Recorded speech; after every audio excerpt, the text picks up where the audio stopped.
¿Están todos?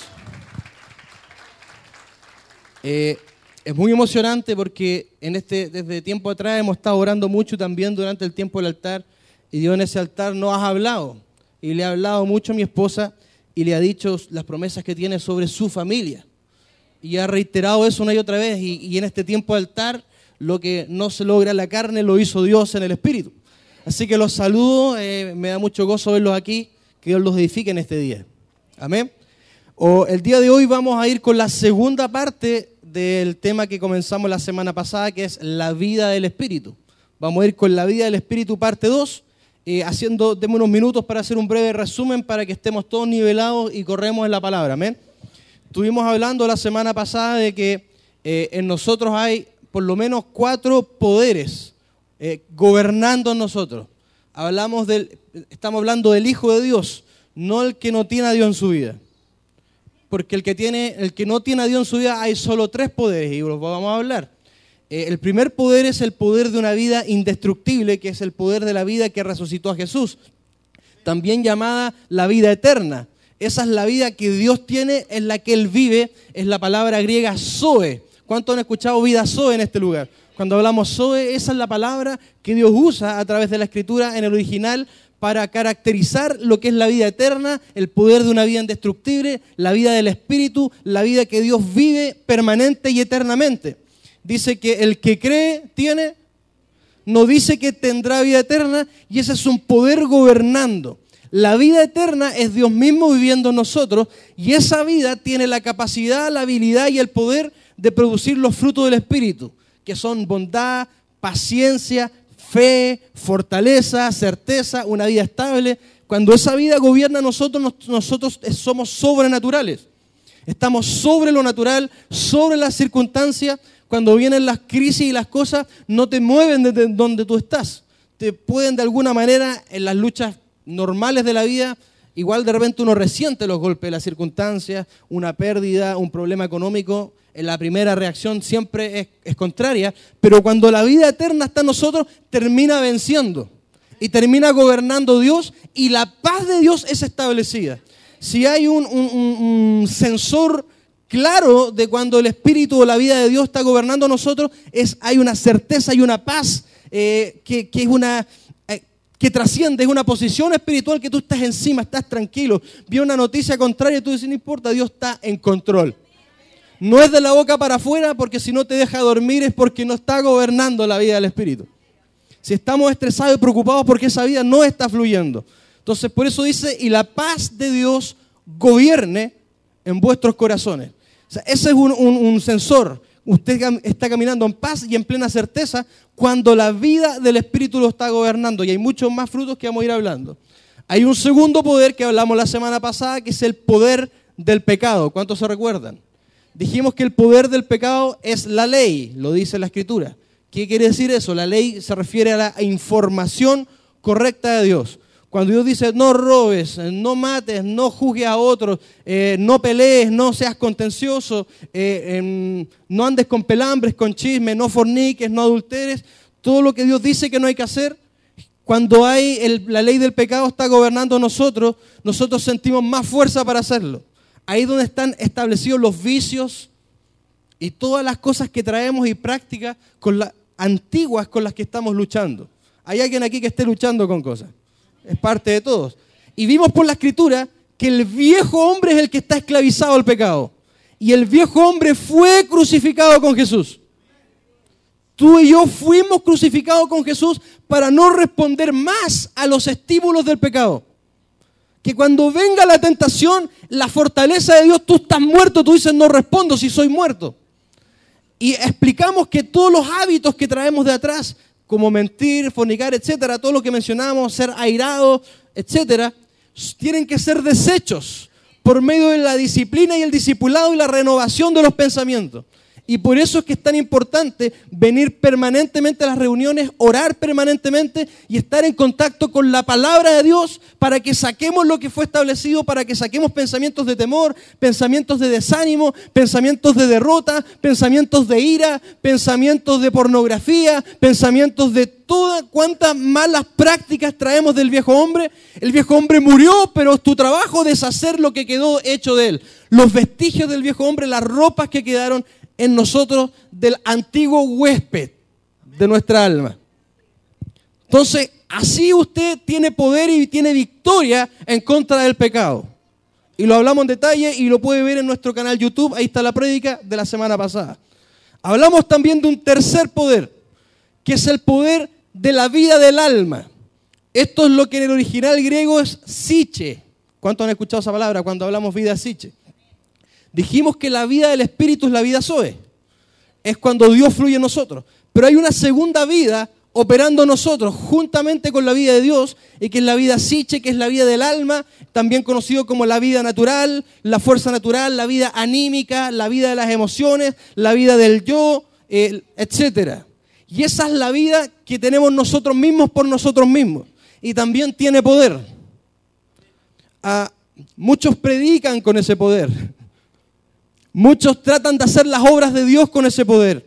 Y explicamos la semana pasada que cuando uno dice, yo lo hago, yo puedo sin Dios, lo único que uno consigue es tener derrota, es hastiarse, es cansarse, porque no podemos sostener en la carne la obra de Dios.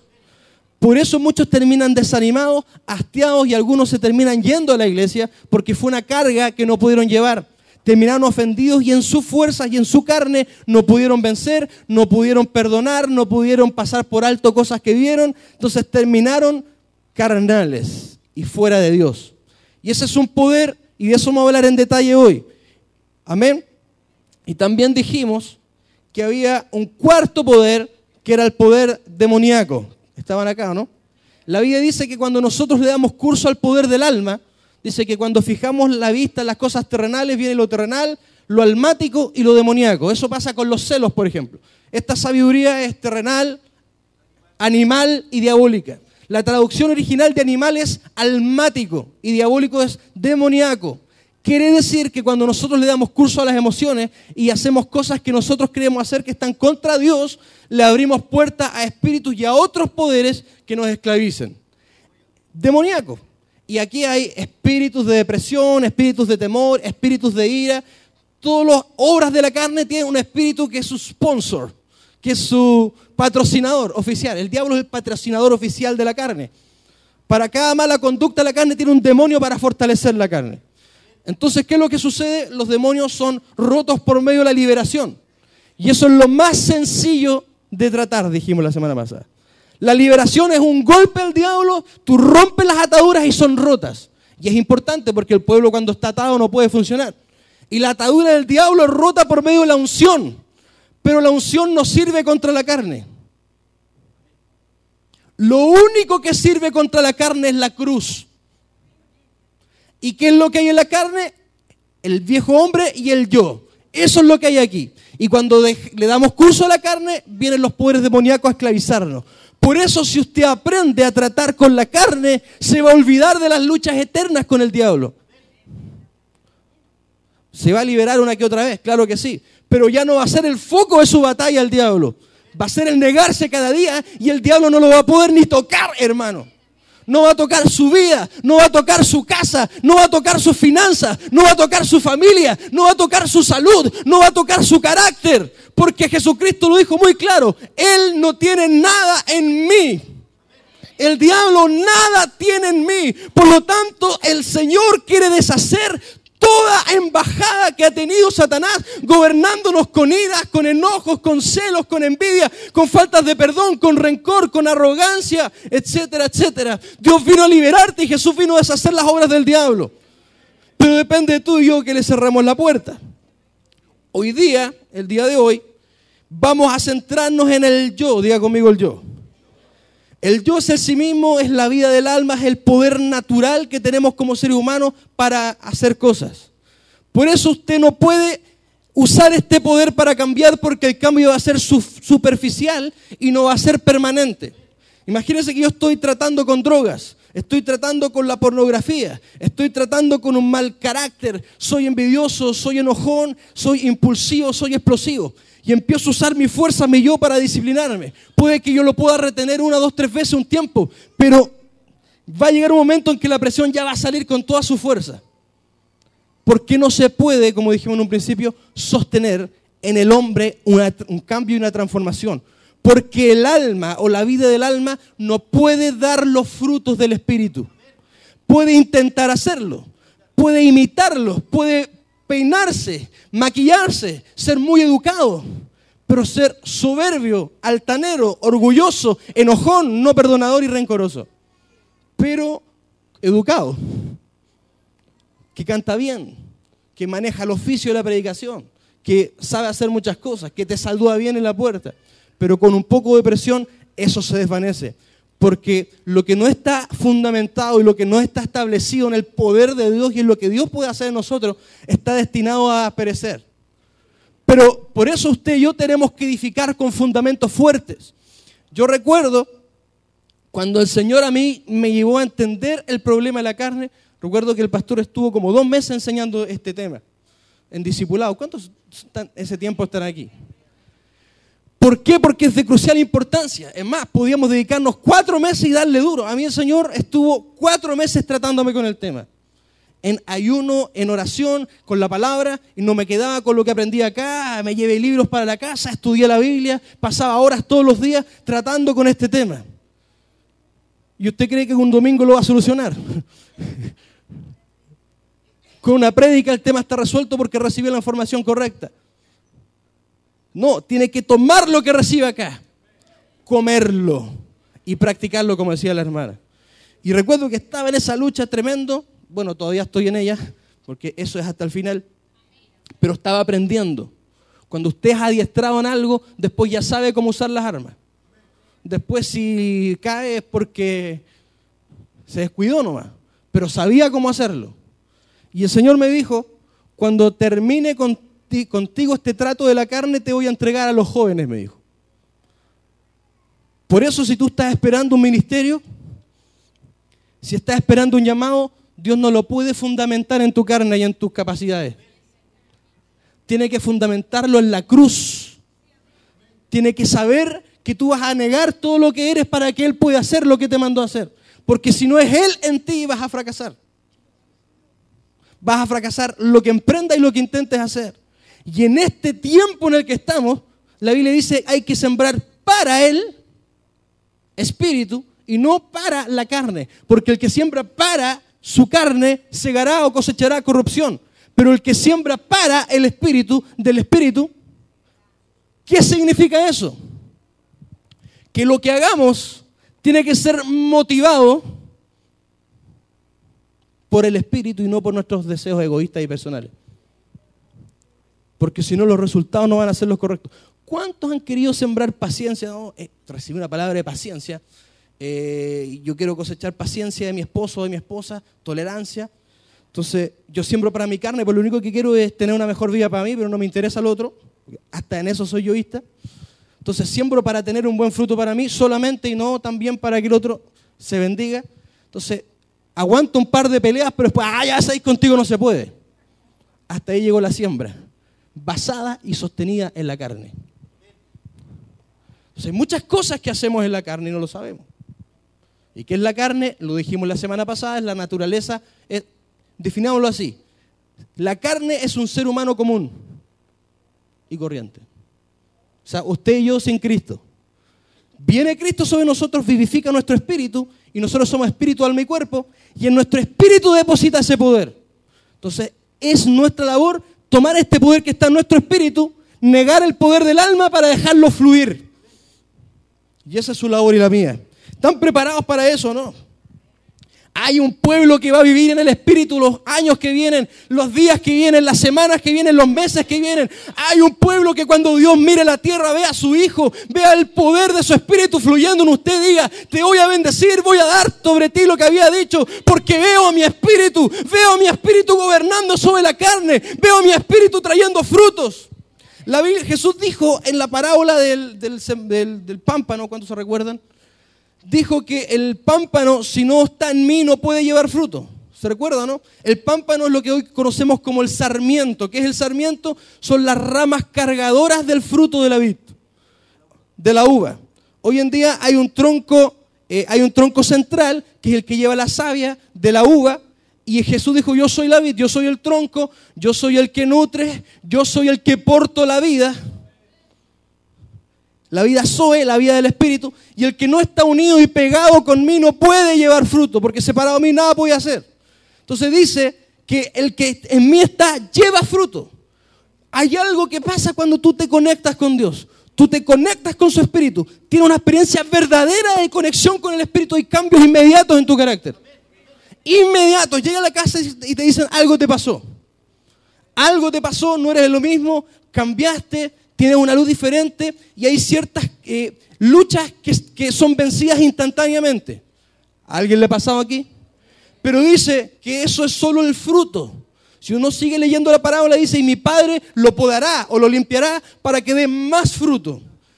Algunos se conforman con el fruto y no van por más fruto. Cambiaron un área del carácter, pero tienen como 10 horribles. 10 más malas. Imagínate, tenemos 20 áreas pésimas. Viene un toque del Espíritu y soluciona una. Y crees que estás listo. Crees que estás listo para tomar las naciones, para tomar tu llamado, para tomar tu ministerio. No, mi hermano. Hay que seguir, hay que entrenarse, hay que permanecer. Entonces dice, mi Padre lo podará. ¿Por qué? Porque la palabra de Dios te va diciendo todo lo que hay que sacar. Y cuando Dios te va sacando las ramas, usted sabe que una rama seca, una rama que no da fruto en una vid se tiene que podar. ¿Por qué? Porque recibe savia. Y como recibe savia, reduce la productividad de los demás frutos. Y un buen vitivinícola o vitivinicultor o como se llame, sabe que tiene que reducir todas las ineficiencias para que se concentre toda la savia en los demás frutos y dé harto fruto. Y esto es muy importante, cuando Dios viene a decirte, a cortarte, viene el apóstol, viene un padre espiritual a sacarte las ramas secas de tu carácter, a sacarte lo que está mal, a sacarte los malos hábitos, las malas formas, para que den más fruto. Uno cree que le quieren quitar. Y no, cuando te sacan eso vas a dar más fruto. Te vienen a dar. Si tú lo ves como me vienen a dar productividad, me vienen a dar fruto, me vienen a dar vida, me vienen a dar más poder, más bendición, mi perspectiva de la corrección cambia. Y Jesucristo dijo, y los que permanecen en mí y mis palabras en él, esos llevarán mucho fruto. Diga conmigo, fruto, más fruto, mucho fruto. Están esos 3 niveles si usted lo revisa. Y el que da mucho fruto es el que la Biblia dice ahí mismo, lo tiene.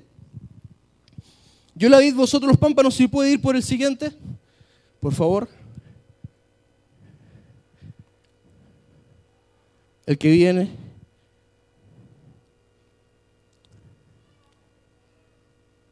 Si permanecéis en mí, mis palabras permanecen en vosotros. Y si usted lee todo el contexto, esos son los que llevan mucho fruto.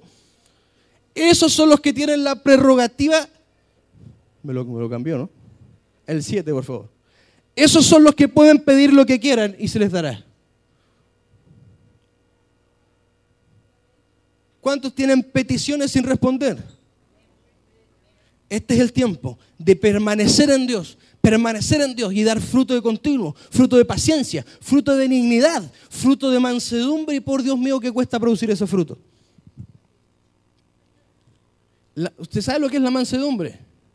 La mansedumbre no es alguien débil, es alguien que puede retener sus impulsos y ser dócil con usted cuando lo corrige. Es alguien enseñable. El manso no establece sus puntos. Hay una pelea y la cosa se pone heavy. Bueno, se da cuenta que no va a llegar a ningún lado, pero nos sigue peleando, contendiendo. No, lo que yo digo es, si no es como yo digo, no sirve.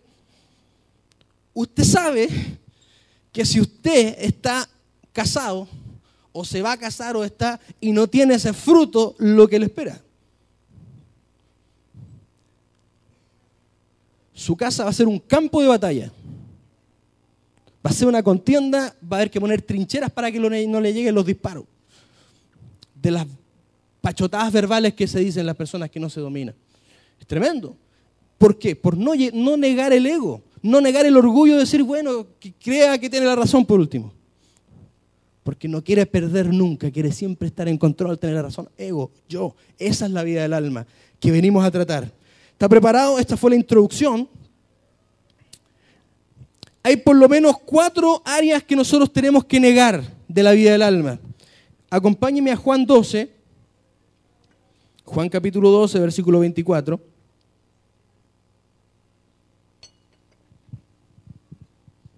Ahí está. Dijimos lo primero que era el poder y la capacidad del alma, o del yo, o como lo quiera llamar. El poder y la capacidad. Acá dice el versículo, de cierto os digo, que si el grano de trigo no cae en la tierra y muere, queda solo. Pero si muere, lleva mucho. Uy, tremendo. Usted quiere llevar mucho fruto, ¿no? ¿Cuál es el requisito para que el grano lleve mucho fruto? Ok, 25. El que ama su vida, la perderá. Y el que aborrece su vida en este mundo, para vida eterna la guardará. En este versículo están las 2 vidas. El su vida es la vida Siche, el alma. Y el vida eterna es la vida Zoe. Y acá hay algo muy importante, porque está hablando del poder de una semilla. Diga conmigo el poder de una semilla.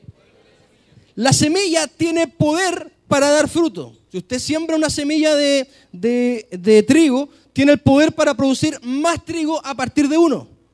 Pero ese poder no es liberado hasta que muere el grano. Y para que el grano muera se tiene que romper la cáscara. Ya conmigo, la cáscara se tiene que romper. Esa es la muerte. Si usted analiza un grano, adentro está contenido todo el poder, todo el potencial, pero está recubierto por algo que lo limita, que es una cáscara. En tu espíritu, Dios puso todo el poder, puso su gloria, puso su potencial. Dice que Él va a hacer más poderosamente y abundantemente de lo que pedimos y entendemos según el poder de Él que actúa en nosotros. Dios depositó en tu espíritu la vida eterna, la que Él tiene. Eres capaz de vencer cualquier cosa. Eres capaz de sobreponerte a la crisis más grande. Eres capaz de producir cualquier fruto del espíritu que te falte. Eres capaz de producir paciencia. Eres capaz de producir mansedumbre. Eres capaz de producir dominio propio. Eres capaz de enseñorearte de las malas prácticas. Eres capaz de vencer el pecado. Eres capaz de prosperar. Eres capaz de hacer cualquier cosa que Dios puede hacer, también tú. Pero hay un recubrimiento que limita. Esa cáscara es la vida del yo. Y hasta que no se rompa, no se quebrante el poder de nuestro ego, el poder de nuestras decisiones, el poder de nuestra voluntad, el poder del yo pienso, yo creo, yo quiero, no lo traigamos a la cruz y lo rompamos, no va a fluir ese poder y ese potencial. Te vas a quedar solo.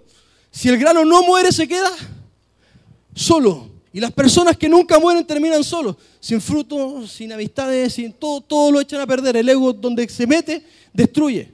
Entonces, ¿cuántos de nosotros estamos dispuestos a negar la vida del yo, a negar la vida del alma, a negar las demandas de nuestra carne para decirle sí a Dios y no a la carne, sí a lo que Dios dice y no a mis opiniones, sí al consejo de Dios y no a mi consejo, sí al perdón, no al odio? Porque así tú estás rompiendo el poder limitante, el poder de tu alma, para que fluya el potencial que fue escondido en ti en forma de semilla. Esta es lo que yo llamo la semilla de muerte. Usted sabe que Jesucristo habló del 30, del 60 y el 100, ¿no? Hay 3 niveles de productividad en una siembra. Y cuando Él habló de recibiréis 100 veces más, y en el postrer siglo de la vida eterna, se lo habló al joven rico. Y él le trató un área de su yo. Y le dijo, vende todo lo que tienes y toma tu cruz, le dice. Toma tu cruz y sígueme. Toda cosa que Dios te pida que dejes por Él. Dejar significa renunciar. Y aquí está hablando de renunciar. El morir es renunciar. Es ceder derechos. Es abandonarse por completo. Si mi carne quiere algo, yo le digo que no. Yo renuncié a mi derecho de enojarme. Renuncié a mis derechos de hacer pataletas para que se haga lo que yo digo. Renuncié a mis derechos de ofenderme y de albergar rencor y amargura. Renuncié a esos derechos. Yo me niego a las demandas de mi alma, a las demandas de mi yo que me pide autojusticia. Y le voy a decir, no es mi justicia, es su justicia. Él se encargará. Entonces este hombre, Dios le hace una petición y le pide. Y él tiene que darlo todo, tiene que morir a una posesión. Tiene que morir a lo que su alma estaba reteniendo, porque no podía fluir Dios a través de ese hombre. Y después revela la recompensa y esa recibirá 100 veces más, sea familia, casa, lo que sea que tú dejes, porque la siembra de muerte es la que tiene el más alto poder y potencial en el reino. Grandes cosas vienen sobre nuestras vidas. Si ponemos este tiempo de altares, estamos trayendo nuestra vida, estamos trayendo nuestro corazón, estamos trayendo nuestro espíritu, nuestra alma y aún nuestros cuerpos al altar, a buscar el consejo de Dios, a buscar agradar a Dios, a buscar adorarlo. Y Dios nos está trayendo, no hay altar sin sacrificio, no hay altar sin muerte. Y tienes que saber qué sacrificio va a traer al altar en este tiempo. Decisiones que no hemos tomado, egoísmo. No hemos querido renunciar a un rencor, a un ego. Todavía estamos recordando lo que nos hicieron en el pasado y cada vez que podemos hablamos de ello. Es tiempo de poner el yo en sacrificio y de presentar una ruptura del poder del alma. Comienza a liberarte de esta cáscara que no te deja crecer, que no te deja salir. Esta cáscara de la carne tiene que ser rota para que el poder de la semilla, para que el poder del Espíritu sea liberado en ti. O sea, aquí está diciendo tienes que negar tu vida en la capacidad de tu vida, porque no tienes la capacidad de dar fruto. Pero si mueres, si uno muere a su egoísmo, a su autosuficiencia, si hay algo que provoca nuestro yo, nuestra carne en esa área, es independencia, autosuficiencia y orgullo. Las personas que han logrado cosas sin apoyarse en Dios, se deja ver en su energía que emana en el ego. El apóstol Pablo dijo, cuando yo vaya a ustedes, voy a ver no en las palabras, sino en el poder en el que andan algunos envanecidos. ¿Por qué? Porque Dios cuando hace algo y tenemos logros y avanzamos, Él está viendo cómo lo lograste. Te apoyaste en mí, con mi fuerza, con mi poder, haciendo lo que te mandé a hacer o es algo ajeno a lo mío. Por eso es que es tan importante negar el poder. ¿Cuántos evangelistas andan por ahí descabezados? Porque tienen el poder para predicar. Tienen el don dado, pero no lo han sometido al Espíritu. Y eso es lo que la Biblia llama obras muertas. Hay 3 tipos de obras en la Biblia. Malas obras, buenas obras y obras muertas. Malas obras son todas las del pecado, prácticas equivocadas. Buenas obras es todo lo que Dios manda hacer en su Espíritu. Y obras muertas son buenas obras, entre comillas, pero hechas sin Dios, sin la orden de Dios, sin la dirección de Dios, sin la cobertura de Dios, sin la fuerza de Dios, y esas obras no tienen recompensa de parte de Dios tampoco. Parecen buenas. Muchos profetizaron en el nombre de Jesús y el Señor dijo, apartados de mí, hacedores de maldad. Y hay personas que tienen que entender esto. Estamos en un tiempo donde tenemos que estar conectados. Y si usted depende de su alma y sus emociones y siente su propia opinión de hacer algo mejor, hay personas, y esto entiéndanos el espíritu lo que voy a decir. Tenemos un discipulado el miércoles. Venimos para acá y sentimos, hoy siento visitar a tal persona que le hace falta un apoyo, pero escoge la hora de reunión. ¿Usted cree que esa hora la envió el Espíritu? Es una obra muerta, no mala, muerta. Sin valor espiritual, ¿por qué? Porque no nos sujetamos al consejo de Dios. No estamos hablando de excepciones claras. Pero hay personas que tienen como regla su impulso emocional para tomar decisiones. Faltan a compromiso. Faltan a sus responsabilidades. Y más encima dicen que fue Dios el que le puso en el corazón. ¡No! Fueron tus emociones, tu alma mandando, tu alma gobernando. Debemos darle paso a Dios para que Él provoque el fruto. Por eso después usted ve el fruto de esa persona y es inestabilidad emocional. Entonces, a alguien inestable emocionalmente me cuesta mucho creer que es Dios el que le está hablando. Uno no sabe cuándo es Dios y cuándo no es Dios. Porque el fruto habla donde estamos. Y estamos en este tiempo, glorioso tiempo, de vivir en el Espíritu. Este es el tiempo del Espíritu. Se acabó el tiempo de la carne y comenzamos el tiempo del Espíritu, porque en el Espíritu la gloria de Dios viene, en el Espíritu la gracia de Dios viene. Cosas grandes, cosas maravillosas han sido prometidas para nosotros y Dios te está dando una llave hoy. Niega el poder de tu carne. Dice ahí algo interesante. Hablamos que el viejo hombre fue muerto por la cruz de Jesús. Y acá está hablando de la cruz de la propia vida. La cruz de la propia vida no mata al alma, porque dice acá que la va a salvar. ¿Usted ha leído cuando dice que el fin de nuestra fe es la salvación del alma? Nosotros no somos de los que retrocedemos, sino de los que tenemos fe para preservación de él. O sea, ¿la preservamos o la matamos? ¿Se ha hecho esa pregunta? Lo que hay, la cruz del alma se llama negación. Dice el que no renuncia, el que no se niega. Negar lo que te pide tu alma cuando se contrapone a lo que Dios dice. Porque si no tendríamos que morir a pensar, morir a sentir, morir a decidir. Y Dios no mata las facultades del alma, sino que las trae bajo el poder de la sujeción a Dios. Para que no hagamos fuera de lo que Dios nos manda. Nada fuera por lo que nosotros queremos, sino sea por lo que Él quiere. Y ahí es donde el alma es salvada. Porque si nosotros le hacemos caso a nuestra alma en todo lo que nos pide, no se va a salvar el alma. Pero si nosotros la ponemos y la negamos cada vez que Dios dice algo, yo quiero hacer lo contrario, tú la vas a salvar y la vas a preservar, porque no se te va a perder, no se te va a desviar. Porque el alma tiene que ser disciplinada.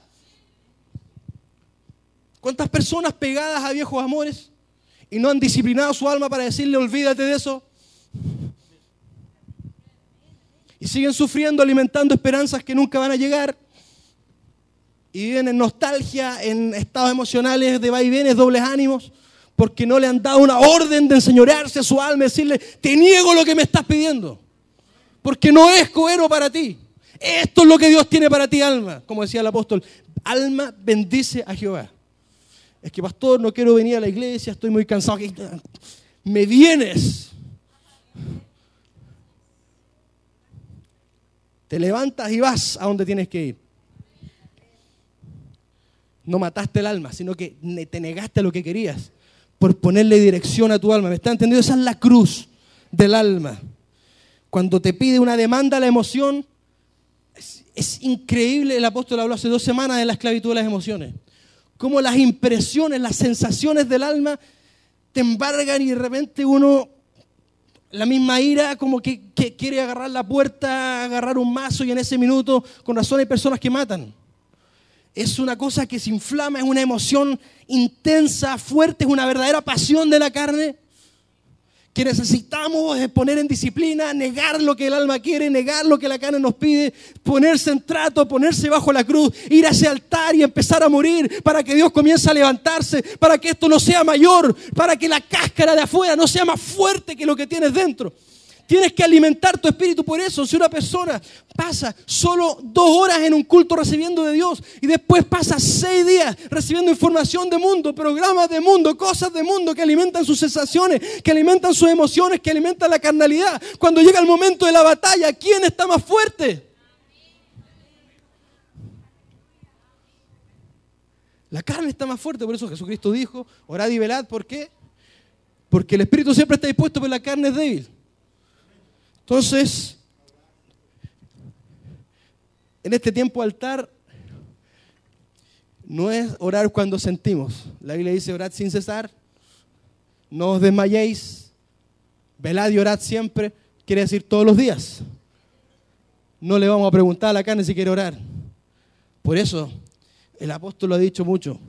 Alguien que no es dominado por sus emociones es alguien tremendamente peligroso. ¿Por dónde lo agarra el diablo? Si no puede controlar sus emociones. Un hombre estable en la vida del Espíritu.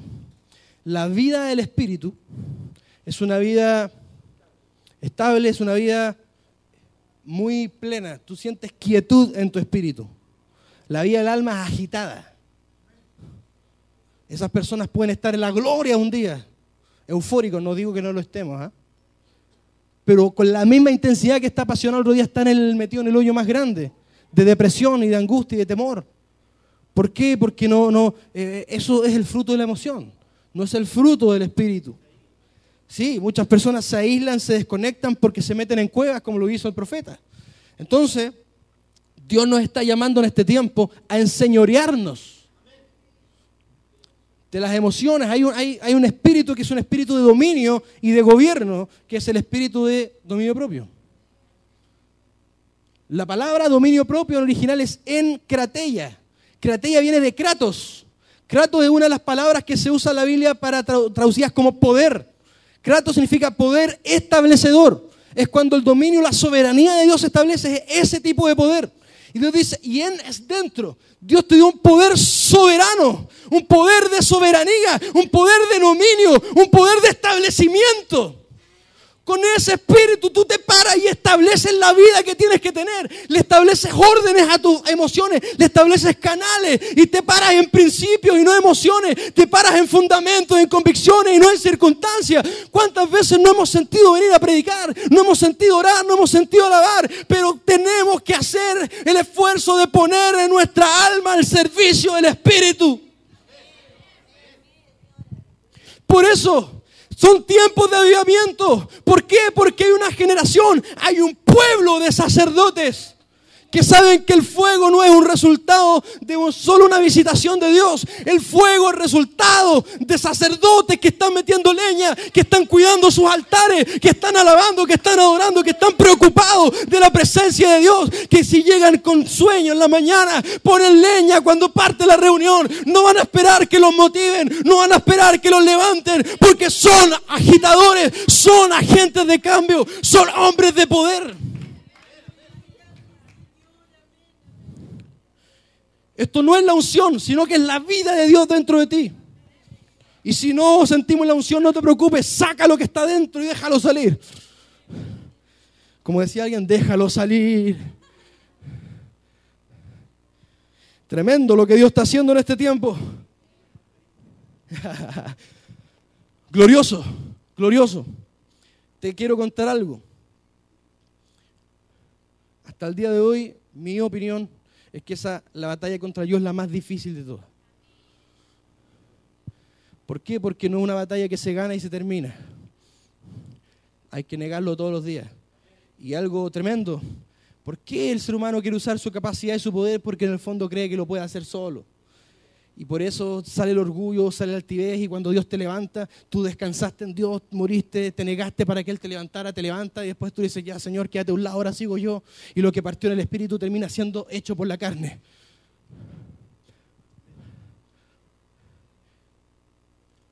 Ese pasaje no está hablando de malas prácticas, está hablando de seguir haciendo la obra de Dios con la carne.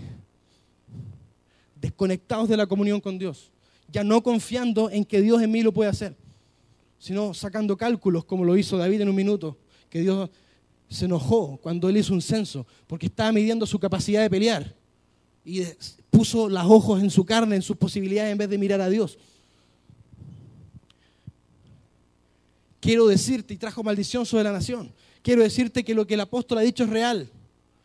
La multiplicación que se está gestando y se está desatando de multitudes, de miles, sobre esta casa, no va a ser por acción de ningún solo hombre.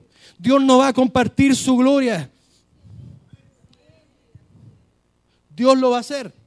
Y si Dios va a levantarte en los negocios, y si Dios va a levantarte en las finanzas, y si Dios va a levantarte en un ministerio, si te va a levantar y va a ser un liberador que va a sacar todos los demonios fuera, que va a romper principados, potestades, si vas a ser un hombre que solo vas a decir la palabra y se van a sanar multitudes, si vas a ministrar, vas a levantar paralíticos, si vas a hacer grandes obras en este tiempo, tienes que saber que no eres tú, tienes que saber que es Él, tienes que saber que es su poder, que es su gracia, y que en esta casa le daremos la gloria a Dios por todo lo que pase, por todo lo que suceda. Esta casa es una casa de gloria, de alabanza al Rey. Por eso Dios nos trajo en un tiempo de 40 días a un altar, a morir, a morir, a morir, a morir, a morir, para que Él se levante, para que nada obstaculice el fluir de su Espíritu. Es un tiempo glorioso, es un tiempo de altares, es un tiempo de arrepentimiento, es un tiempo de volverse al corazón de Dios, es un tiempo de poder, es un tiempo de avivamiento, es un tiempo de restauración, es un tiempo de restauración, es un tiempo de restauración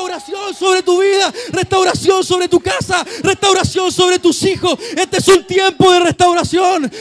Dios está trayendo todo lo que se había perdido. Entramos en la temporada y no vamos a entrar en la carne, vamos a entrar en el Espíritu.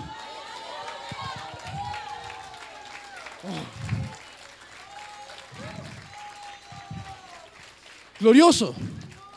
Estamos en ese tiempo. Estamos en ese tiempo glorioso. Yo no lo voy a dejar pasar. Digo conmigo, yo no lo dejo pasar. Yo tampoco. Dijimos que lo segundo que había que negar era negarse a las posesiones. Amar más a Dios que las posesiones, la finanza, las cosas. Y de eso hablé en detalle la semana pasada.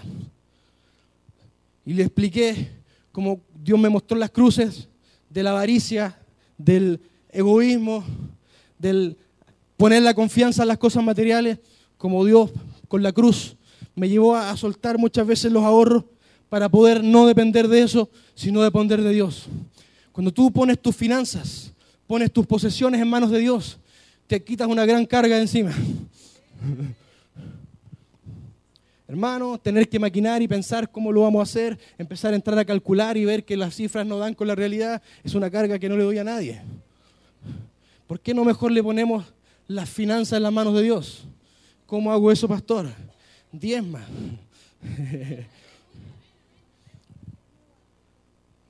Yes. Cuando uno diezma, lo que está diciendo es todo lo que tengo es tuyo. Entonces ya te despreocupas de ese asunto. Pero si no lo haces, válgame Dios, va a tener que hacerlo solo. Yo quiero el respaldo de Dios en todo lo que hago. Yo quiero a Dios metido en mi vida. Yo quiero a Dios metido con mis hijos. Yo quiero a Dios metido con mis finanzas. Yo quiero a Dios metido en todo lo que hago. Glorioso. Lo tercero es, tenemos que negarlo a las sensaciones del alma. Digo, amigo, las sensaciones. Mateo 16, 21.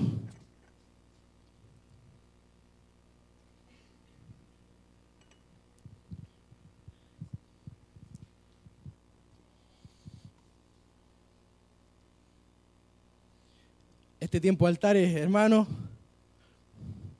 va a haber una cruz esperándolo ahí, pero la cruz no es el término, es el principio de algo mejor. Es el término de lo malo. ¿Por qué? Ser gobernado por el alma no es vida. No es vida. Hemos hablado de los frutos, angustia, temores, envidia, inseguridades. No.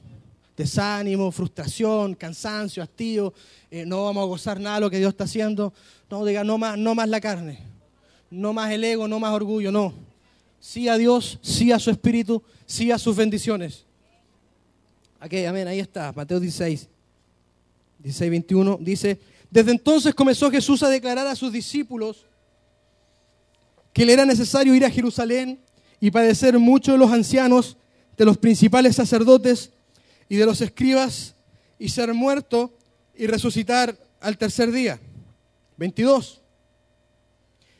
Entonces Pedro, tomándolo aparte, comenzó a reconvenirlo, a retarlo, diciendo: Señor, ten compasión del ti mismo, del yo o del alma. En ninguna manera esto te acontezca. Jesucristo está diciendo que el camino para él trazado iba a conllevar ciertos sacrificios, ciertos sufrimientos, ciertos momentos no gratos, pero que los tenía que pasar para llegar al lugar donde tenía que llegar. Y él estaba diciendo, le estaba revelando: esto voy a tener que experimentar, es duro, pero lo voy a tener que vivir. Y Pedro le dice, lo reta, pero Señor, ¿cómo es posible? Compadécete del ti mismo, que eso no te pase. Estaba poniendo los ojos en preservar la vida del yo, en preservar el alma, en preservar los caprichos de las emociones. ¿Me está entendiendo, no? ¿Y cuál fue la respuesta de Jesús? Versículo 23. Pero él, volviéndose, dijo a Pedro: quítate delante de mí, Satanás. No me gustaría que Jesús me hablara de esa manera.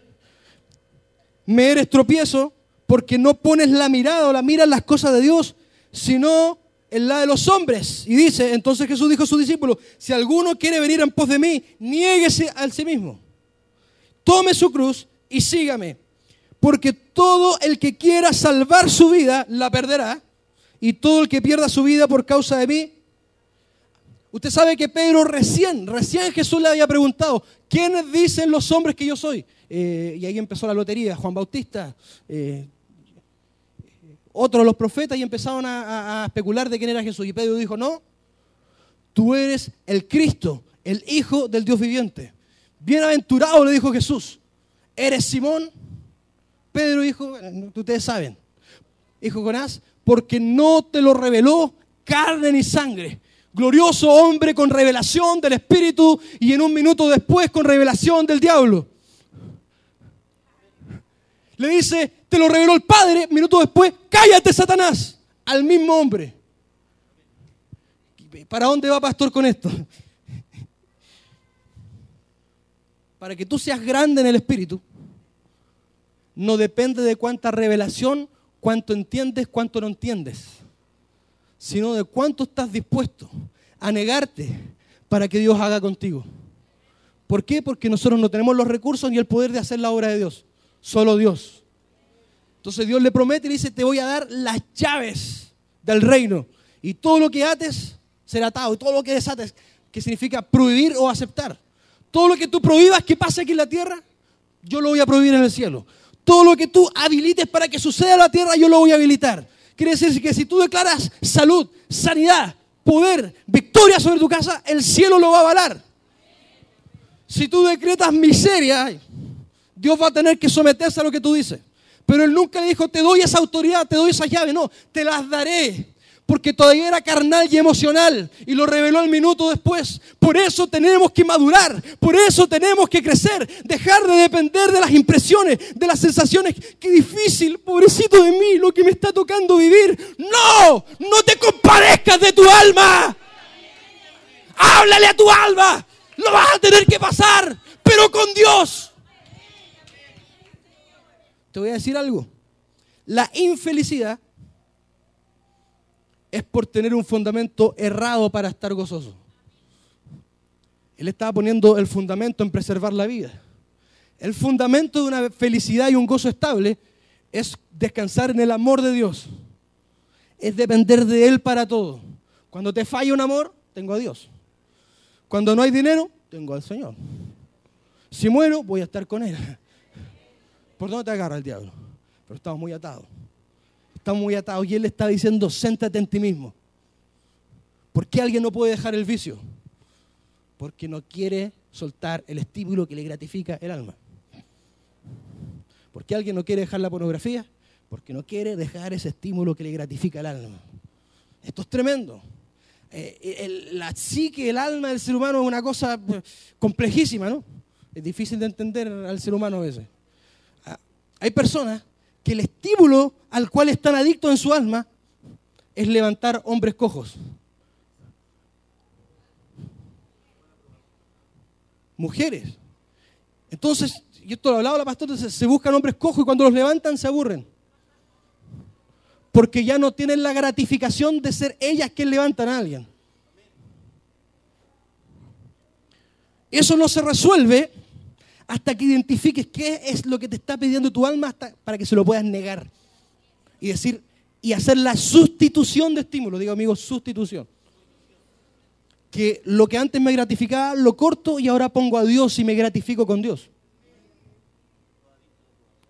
La adicción a la aprobación y el reconocimiento es horrible, hermano. Si no te dicen que estuviste bien, que hoy, qué fantástico, se le olvidó reconocerte una cosa que hiciste en la iglesia y justo mencionaron a los otros tres que te acompañaron y tú no te mencionan, te vienes abajo, el carácter. ¿Por qué? Porque está ávido del estímulo. Y si no reciben el estímulo, no viven, dependen de ese estímulo. Por eso Dios dice que el amor del Padre es el que desplaza el amor del mundo. ¿Y qué es el amor del mundo? La vanagloria.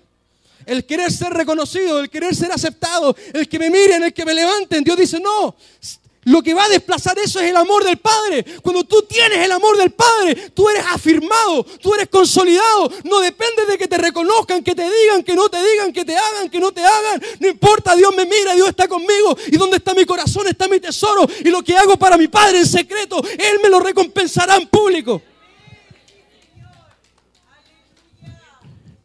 Estamos, hermanos, atados a estímulos. atados a estímulos y debemos negarnos a esos estímulos para que estemos sometidos y totalmente pegados a Dios, a la vida de Dios, para que Dios fluya en nosotros. ¿Me está entendiendo o no? Y finalmente, hay una cuarta área que hay que negar. Son los amores que fluyen del alma. Mateo 10:34.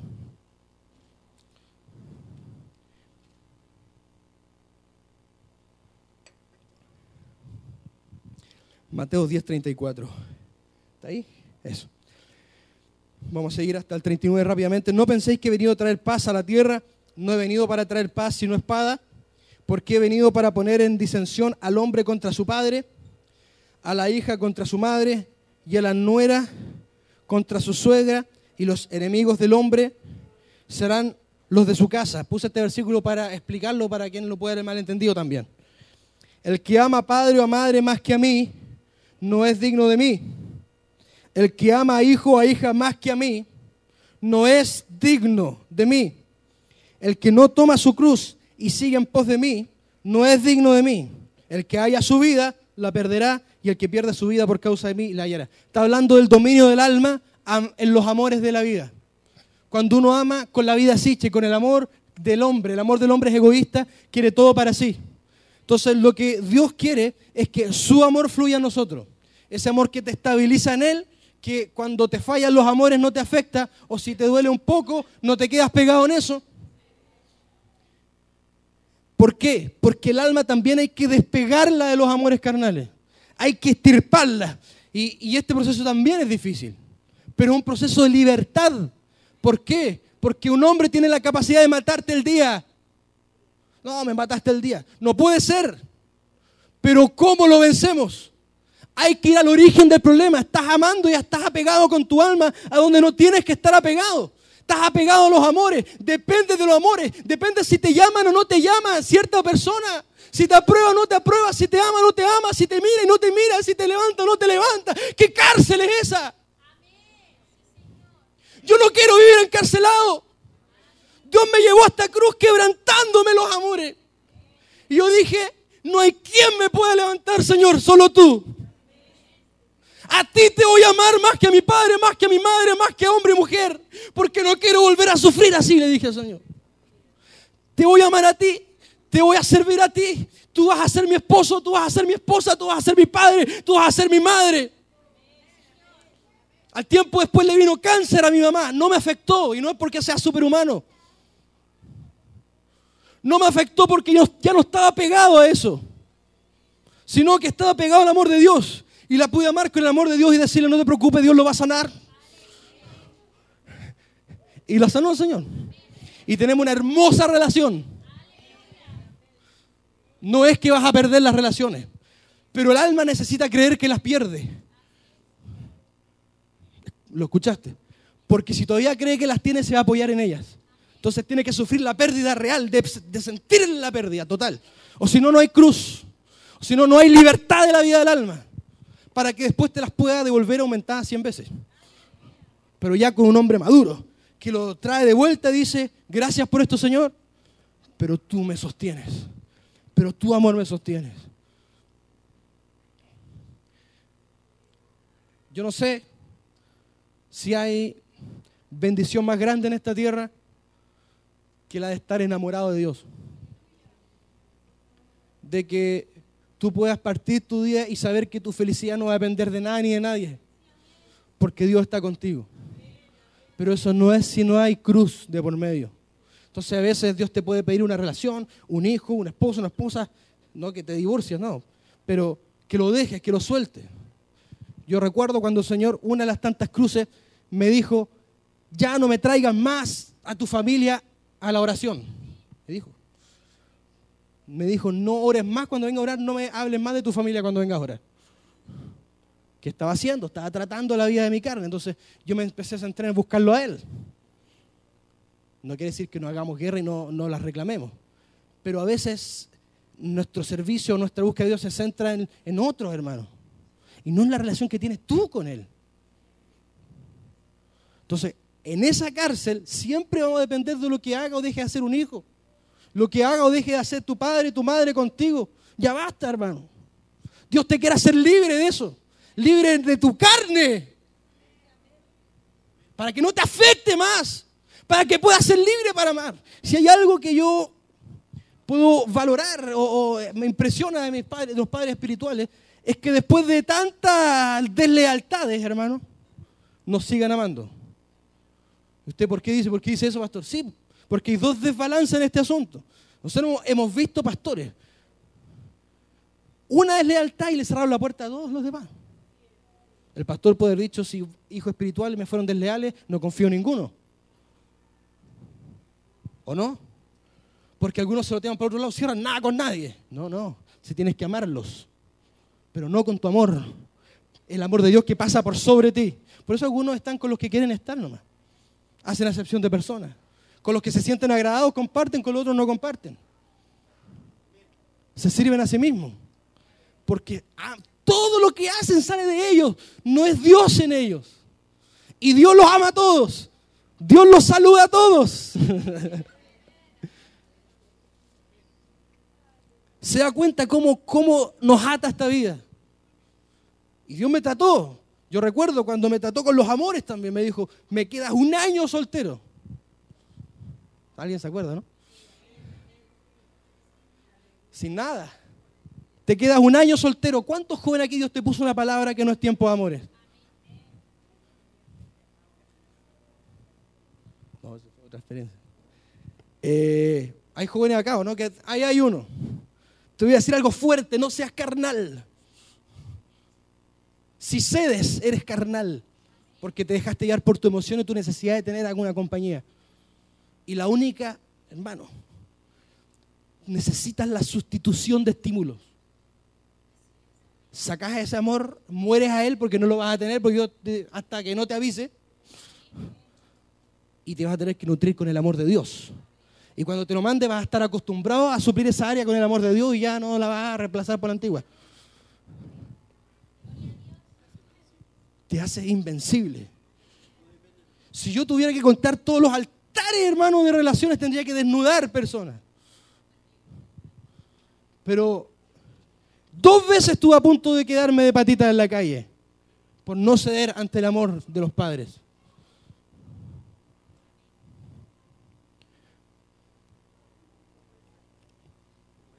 ¿Cómo es?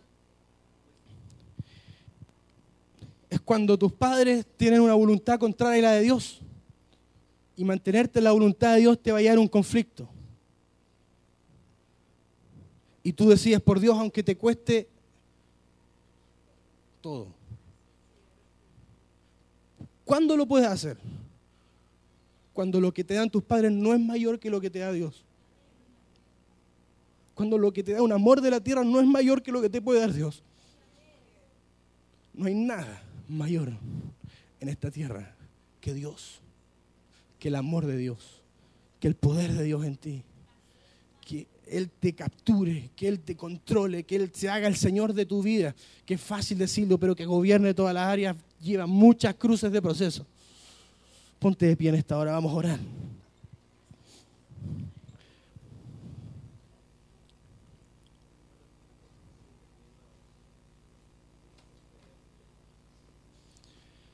El mismo Señor le preguntó a nuestro apóstol en una oportunidad qué haría él si se llevara a su esposa, siendo que también la ama. Y tuvo que decirle, Señor, te seguiría.